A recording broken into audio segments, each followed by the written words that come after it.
You've been told that power comes from action, from domination, from expression. But what if true power comes from restraint? What if the man who holds back his fire becomes something more than human, something divine? Look around you. In a world obsessed with instant pleasure, quick releases, and endless scrolling, self-restraint has become rebellion. And the few men who practice it become kings not by crown, but by presence. They don't chase. They attract.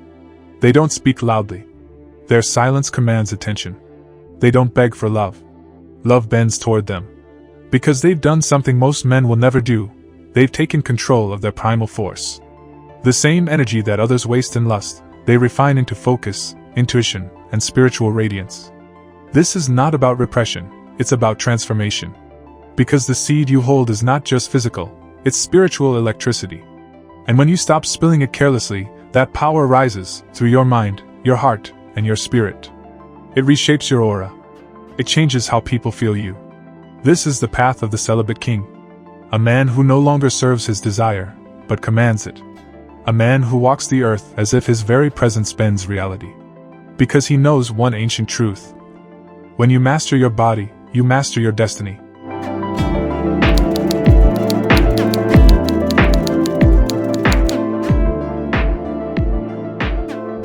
Every man feels it, that deep, primal fire inside his body. It starts as a spark, a hunger, a pulse that wants to express itself through desire. It whispers in your veins, tempting you to release, to chase, to seek quick satisfaction. And for most men, that becomes their downfall, not because they are evil, but because they have never been taught what that fire truly is. You see, what modern society calls lust is really raw life energy. It's the same current that creates art, builds empires, and gives birth to genius. But instead of mastering it, men are taught to spend it. Endlessly. Wastefully. Thoughtlessly. Every release becomes a trade, your sacred energy in exchange for a few seconds of pleasure. But those seconds carry a price: fatigue, fog, emotional dullness, lack of focus, spiritual emptiness. You begin to feel disconnected from your purpose, lost in the noise of desire. That's when you realize, pleasure, when uncontrolled, doesn't liberate you. It enslaves you. The Celibate King is the man who breaks that cycle. He doesn't fear his desire, he masters it. He understands that true masculinity is not found in indulgence, but in direction. Because the same force that drives lust, when contained, transforms into focus, creativity, and divine will. When you practice restraint, something sacred begins to happen inside you. Your energy doesn't die, it rises. It travels upward, feeding your brain, strengthening your nervous system, awakening dormant parts of your spirit. You begin to feel a silent power building within, a confidence that doesn't need to prove itself. Your eyes sharpen. Your presence grows heavier. People begin to feel you before you speak. It's not magic, it's energetic reality. Your body starts conserving what others waste. Your seed, your vital essence, becomes a magnet that draws life toward you. You walk differently. You breathe differently. You think differently. This is why the ancient mystics spoke of Brahmacharya, the sacred discipline of retaining one's essence. Not as punishment, but as purification. They knew that every drop of energy withheld in awareness becomes fuel for higher consciousness. And when a man stops letting his desire control him, the world begins to sense something royal about him, a spiritual gravity, a calm dominance. Restraint refines the soul. It burns away impulsiveness, weak habits, and emotional chaos.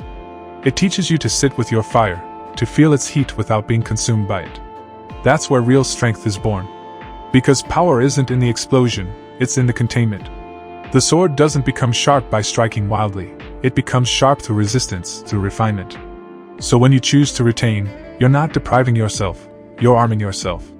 You're storing power, discipline, and direction in every cell of your being. You begin to walk with purpose, to speak with intention, to think with clarity. And that clarity becomes your throne. The Celibate King is not defined by what he rejects, but by what he channels. He no longer sees women, pleasure, or lust as enemies, but as mirrors that reveal the depth of his control.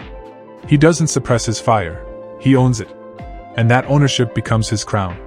Because restraint is not about living without pleasure, it's about discovering a higher one. The pleasure of inner command. When you no longer need the world to feed your emptiness, you become full.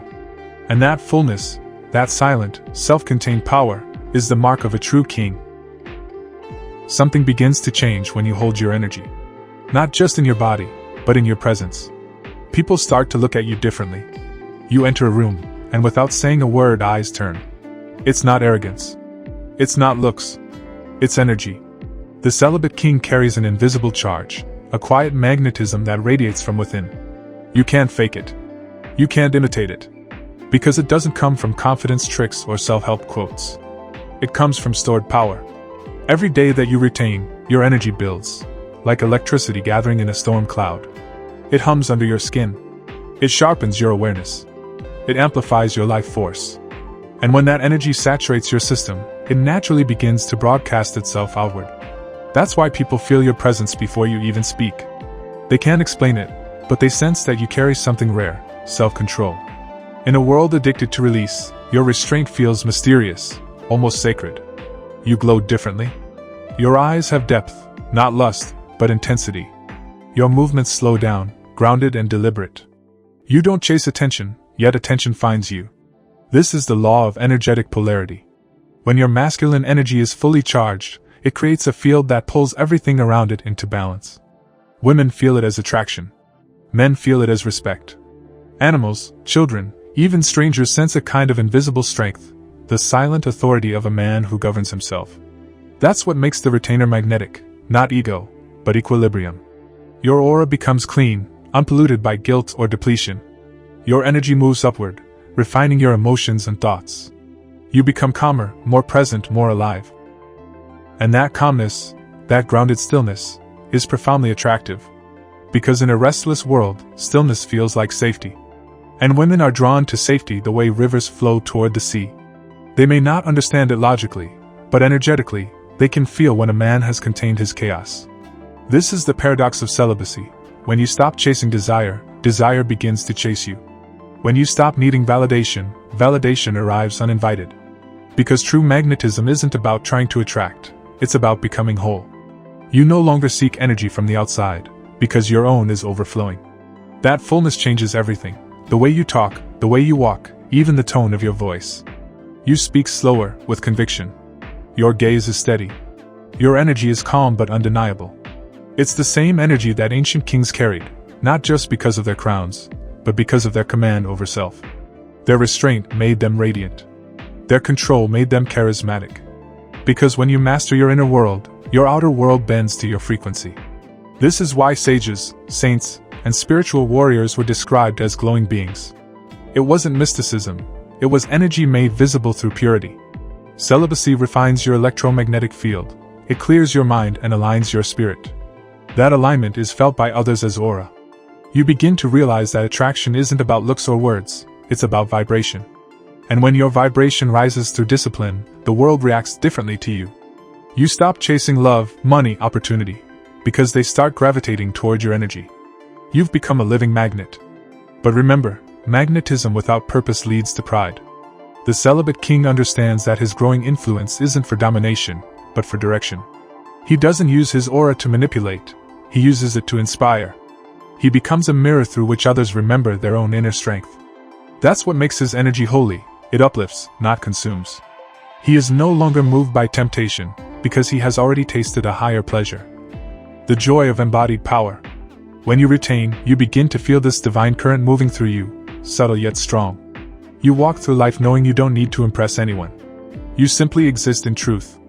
And that truth radiates from your being like sunlight through still water.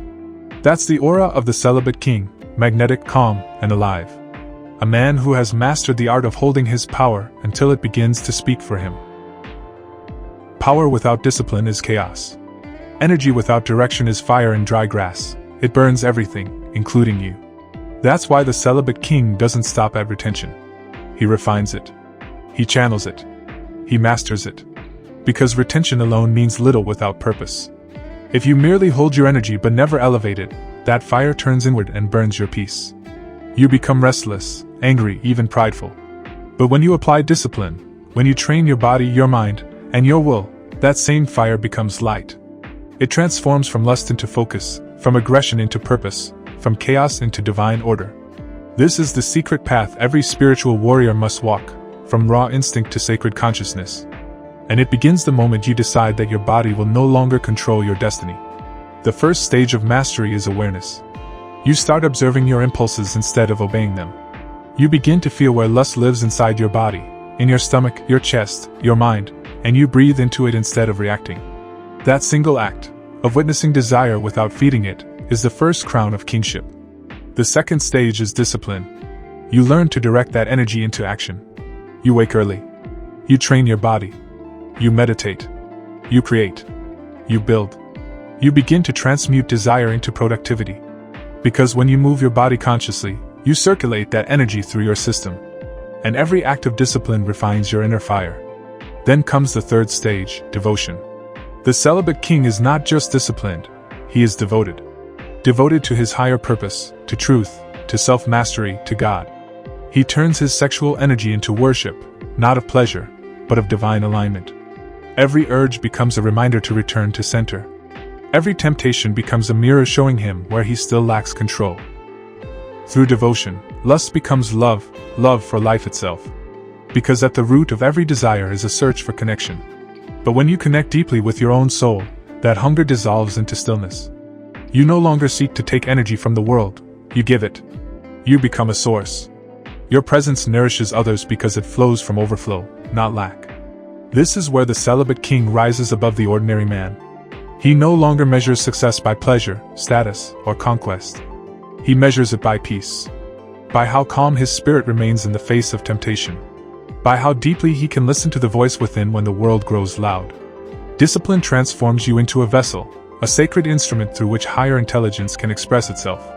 Your energy becomes channeled creativity, divine intuition, and spiritual authority. You begin to sense guidance, moments when life itself speaks through your instincts. Your heart becomes a compass, your mind becomes a sword. That's why restraint builds spiritual authority. Because when the body bows to the spirit, the universe bows to you. It's not arrogance, it's alignment. You've placed yourself in harmony with nature's law. Energy flows toward the disciplined. Think of the sun, it holds its fire in perfect balance. Too much release, and it would burn out. Too much suppression, and it would collapse. But in perfect control, it gives light to the world. That's what your energy becomes when mastered, radiant, stable, life-giving. The Celibate King walks this path not for fame, not for admiration, but for purity. He knows that in the silence of self-control, the soul speaks.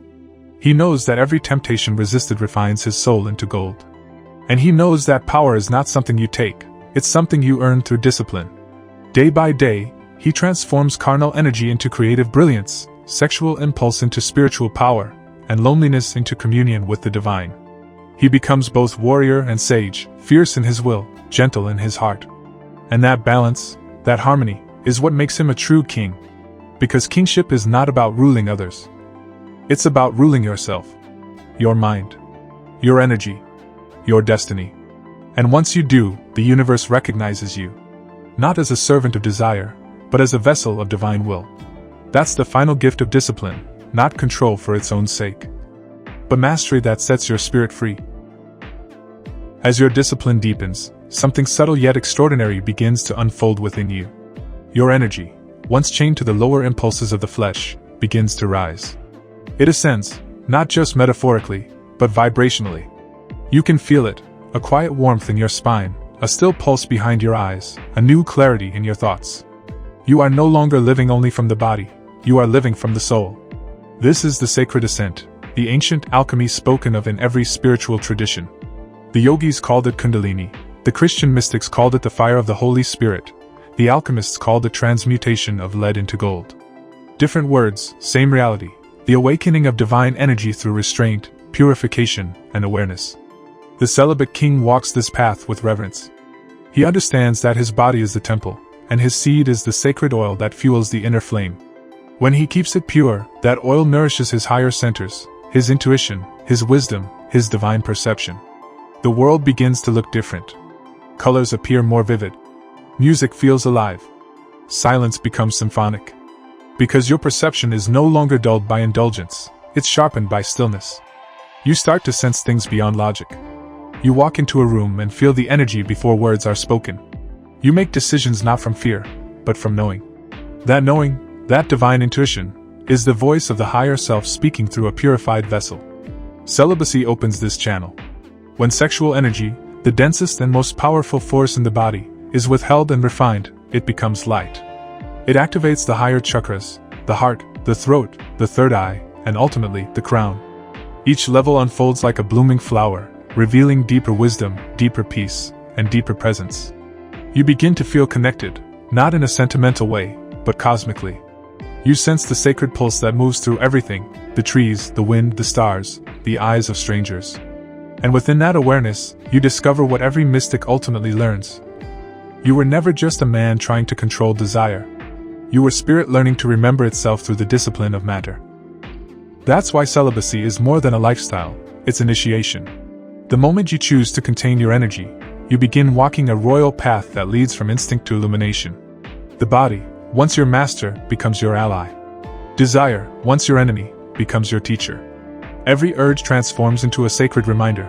There is something greater within you trying to awaken. This is the true, spiritual crown, not a halo that shines above your head, but the awakened consciousness that radiates from your being. You carry the stillness of the divine within a human form. People begin to feel peace simply by being near you. Not because you preach, but because your presence transmits truth. When your energy reaches the higher centers, your aura changes completely. It becomes light-filled, harmonious, expansive. You no longer move from hunger, you move from wholeness. You no longer seek to possess, you seek to bless. Because the love that rises from the purified heart is not conditional, it's universal. You start to love differently, not with need, but with awareness. You see beauty in simplicity, strength in silence, divinity in the ordinary. This is the sacred reward of celibacy, the remembrance that you are more than flesh, more than desire, more than thought. You are conscious energy made visible. And when that realization anchors in your soul, your life takes on a divine rhythm. Your words carry power. Your silence carries peace. Your presence carries grace. You become a walking altar, a bridge between heaven and earth. The Celibate King reaches this state not through suppression, but through surrender. He doesn't fight his energy, he elevates it. He doesn't escape the body, he sanctifies it. He understands that true spirituality is not rejection of life, but refinement of it. The crown is not earned through escape, but through transformation. Because when you have faced your deepest desires, resisted your lowest impulses, and turned them into light, you no longer wear a crown of gold. You wear a crown of awareness. That is the ultimate throne of the Celibate King. A mind illuminated, a heart purified, a body disciplined, and a soul in harmony with the divine. Once the fire has risen, once your inner crown has awakened, something remarkable begins to happen. The outer world starts to mirror your inner order. Because the truth is simple, your reality is a reflection of your vibration. And when your energy is refined through restraint, discipline, and spiritual focus, your vibration becomes royal. It moves with intention. It attracts with precision. It commands without effort. This is the law of energetic manifestation. When you no longer leak energy through pleasure, distraction, or emotional chaos, that energy becomes creative force. The same current that once sought release now seeks expression. It wants to build, to expand, to create form out of spirit. That's why the Celibate King becomes magnetic not only to people, but to purpose. Ideas begin to flow with clarity. Opportunities align without struggle. Synchronicities appear like divine breadcrumbs leading him forward. Because the universe recognizes a man who governs himself.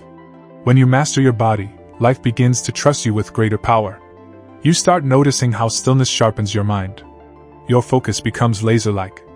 Tasks that once felt draining now feel sacred. You no longer do things halfway. Your actions carry the weight of presence. And that presence turns ordinary work into spiritual art. This is how power manifests, quietly, through consistency, through alignment. You stop hustling for validation. You start embodying authority. People can feel it, that silent strength that comes from a man who doesn't depend on the world for his energy. Your finances, your relationships, your creativity, all begin to shift. Because you are no longer ruled by the short-term impulses that make most men weak. You no longer chase what depletes you. You invest your time and energy like a king guarding his treasury. That's the secret of true wealth, not money, but mastery. Because when your inner kingdom is ordered, abundance naturally follows. Your ideas flow from a clear mind. Your work carries integrity. Your aura communicates reliability, purpose, and depth. You become the kind of man the world wants to trust, follow, and reward. Not because you demanded respect, but because you earned it through energy management. But even beyond success, something far greater blooms: peace. Not the peace of comfort, but the peace of completion.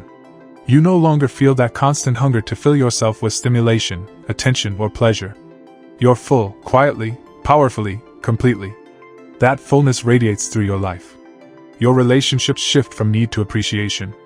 Your work shifts from stress to flow. Your thoughts grow still, clear, and precise. You start moving in rhythm with something higher, life itself. And that's when the final truth reveals itself. The kingdom you sought was never outside of you. It was within. It was the order of your energy, the harmony of your mind, the alignment of your spirit. When you mastered yourself, the world simply reflected your sovereignty.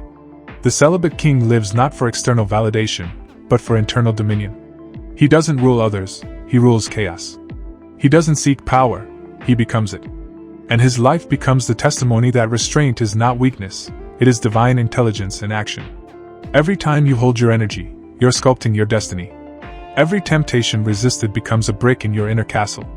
Every act of self-control adds weight to your presence. And one day, you wake up and realize, you no longer live in reaction. You live in creation.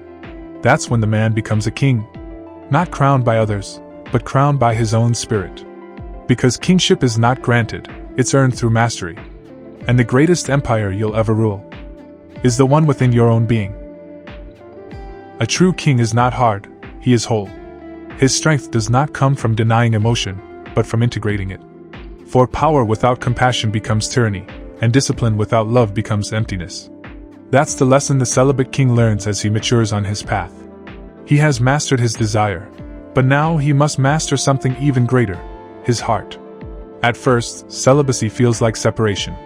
You build walls, you protect your energy, you draw lines between yourself and the world's temptations. You learn to say no, to lust, to distraction, to weakness. But eventually, you realize that true mastery isn't just about saying no. It's about learning how to say yes, consciously, wisely, lovingly. Because the purpose of restraint was never rejection, it was preparation. It prepared you to meet the divine feminine not as a hungry man, but as a whole man. Not as one seeking to take, but as one ready to give. The feminine is not just woman, she is the essence of creation itself. She lives in the softness of nature, the beauty of art, the rhythm of emotion, the pulse of life. And when you purify your masculine energy through retention, you begin to see her everywhere. In the wind, in the moonlight, in the eyes of those you meet. You no longer desire to possess her, you desire to worship her presence in all things.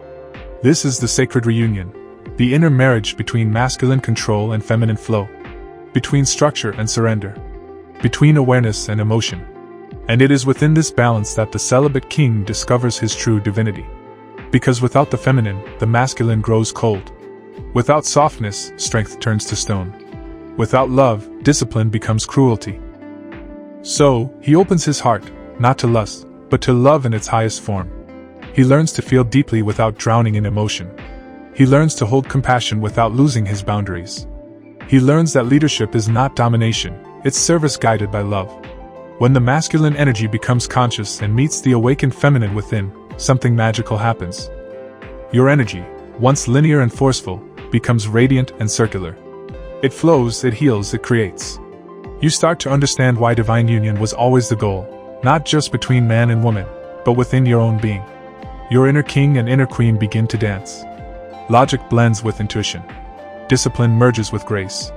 And in that sacred harmony, your presence evolves into something transcendent. You no longer look at the feminine with lust, you look with reverence. You no longer chase beauty, you become beauty, because balance is the most beautiful state of all. The Celibate King honors women not because he is weak, but because he has discovered what they truly represent, the gateway to the divine. Not through the body, but through energy, emotion, and soul. And the more he honors her externally, the more the divine feminine awakens within him. She softens his edges. She tempers his pride. She reminds him that power without love destroys, and love without power collapses. Together they form wholeness, the divine polarity that creates life itself. In this union, the Celibate King becomes not only a master of self, but a guardian of harmony. He leads with wisdom, acts with compassion, and loves with purity.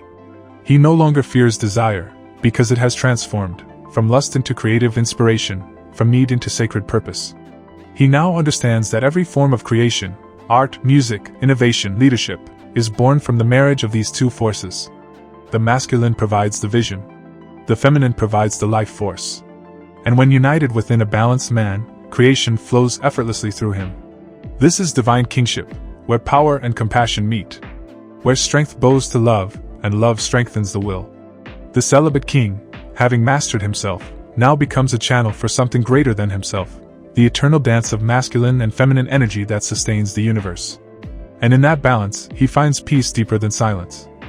The peace of being whole. There comes a point in every great man's journey when even victory becomes noise. When praise feels hollow, when the world's clamor no longer stirs his heart.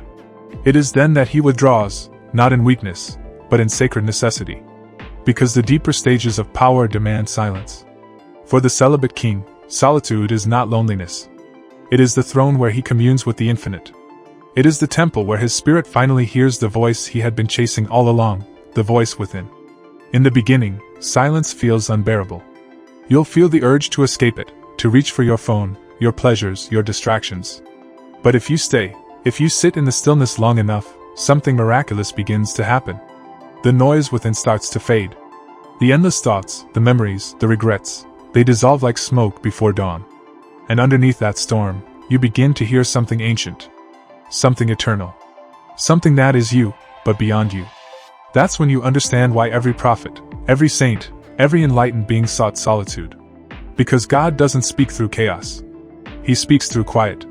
In silence, the celibate king meets himself without masks. No applause. No distractions. No validation. Only the raw essence of his being staring back. And that confrontation, that divine stillness, burns away every illusion.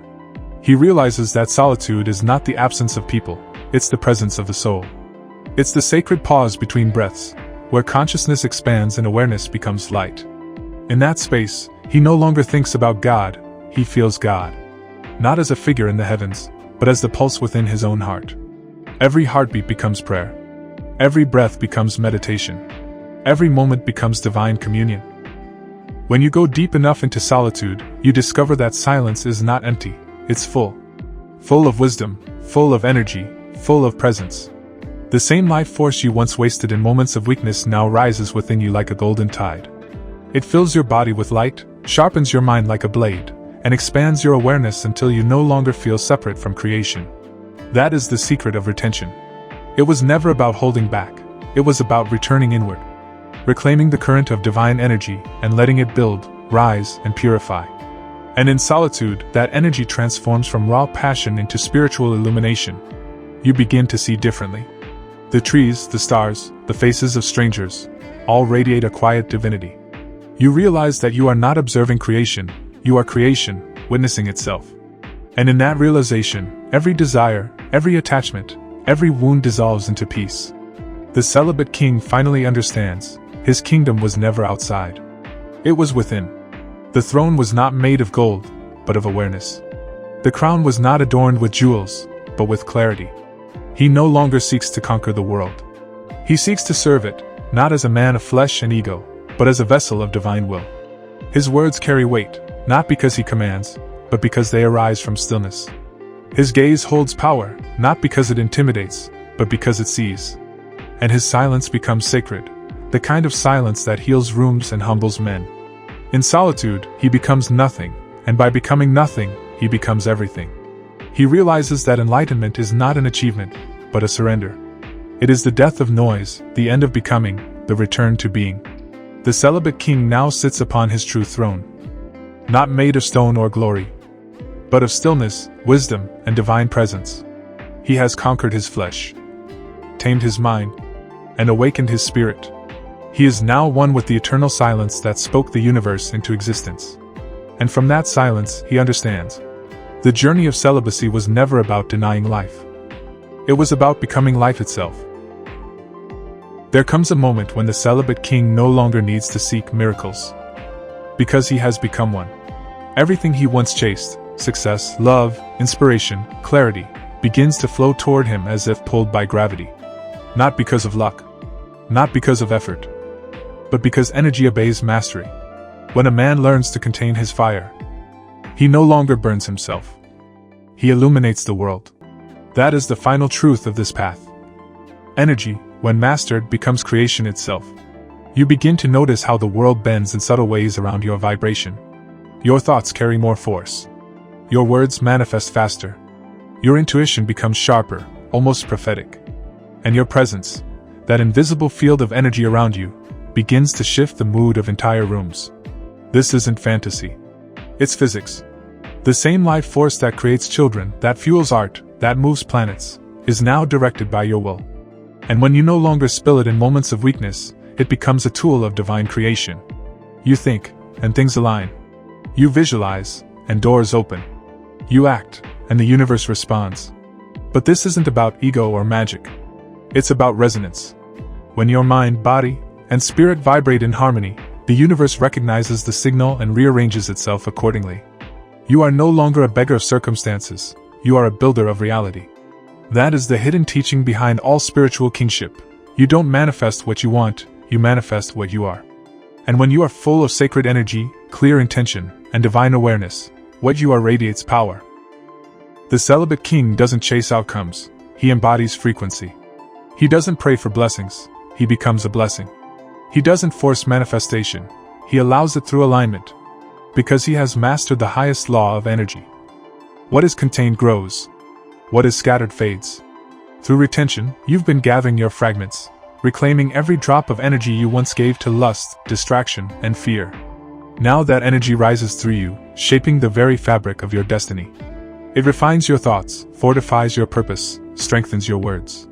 And soon, the life around you begins to mirror the man you've become inside. Your relationships grow deeper, built on respect instead of need. Your work becomes effortless, driven by flow, not stress. Your vision sharpens, not as ambition, but as service. You no longer ask, "What can I get?" You ask, "What can I create?" Because now you understand, retention was never just about holding your seed, it was about holding your sovereignty. You've learned to store energy, transmute it, elevate it, and now you channel it.